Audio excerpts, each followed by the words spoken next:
할렐루야. 오늘 우리가 함께 부를 찬송은 찬송가 274장 나 행한 것 죄뿐이니입니다.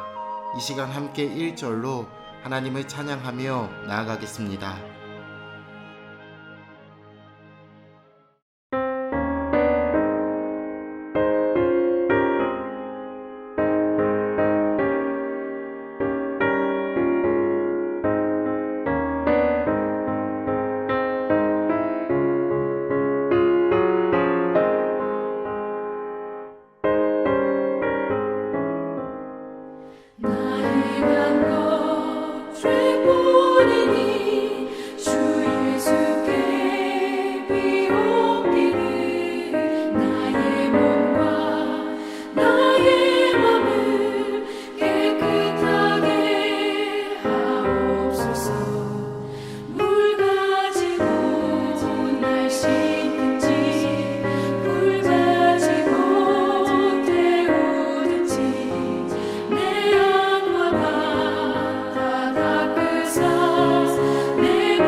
오늘 하나님이 우리에게 주시는 말씀은 출애굽기 29장 10절로 37절입니다.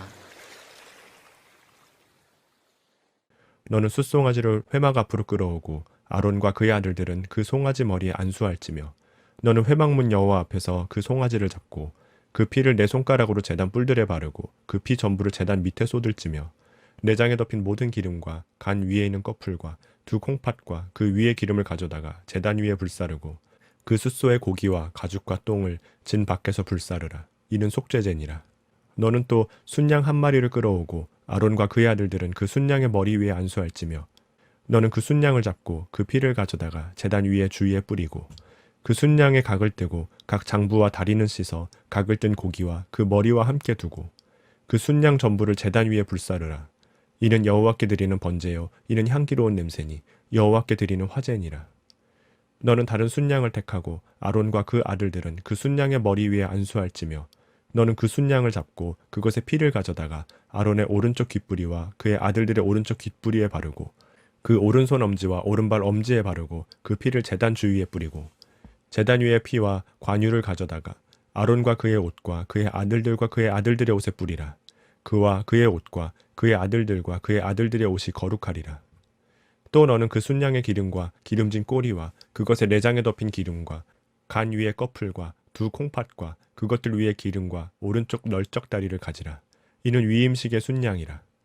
또 여호와 앞에 있는 무교병 광주리에서 떡 한 개와 기름 바른 과자 한 개와 전병 한 개를 가져다가 그 전부를 아론의 손과 그의 아들들의 손에 주고 그것을 흔들어 여호와 앞에 요제를 삼을지며 너는 그것을 그들의 손에서 가져다가 제단 위에서 번제물을 더하여 불사르라.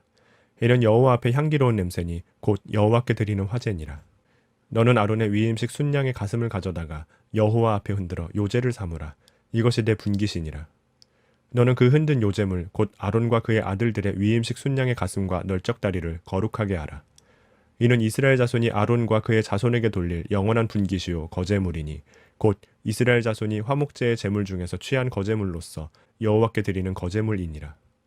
아론의 성인은 후에 아론의 아들들에게 돌릴지니 그들이 그것을 입고 기름 부음으로 위임을 받을 것이며 그를 이어 제사장이 되는 아들이 회막에 들어가서 성소에서 섬길 때에는 이레 동안 그것을 입을지니라.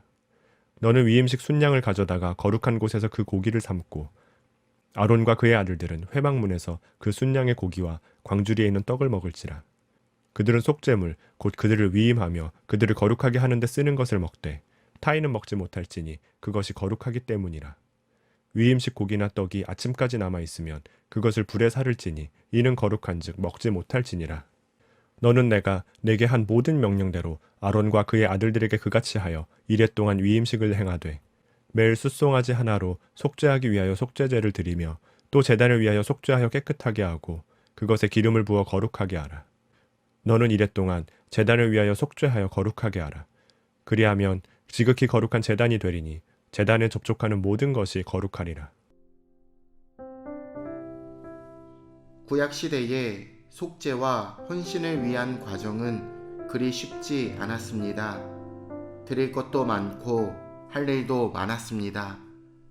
하지만 그 과정 하나하나에 중요한 의미가 있었습니다.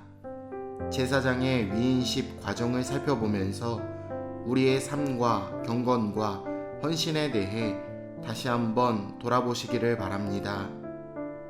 모세가 수송아지를 회막 앞으로 끌어오면 아론과 그 아들들이 송아지 머리에 안수한 후에 모세가 회막문 앞에서 잡아 제물로 바쳤습니다.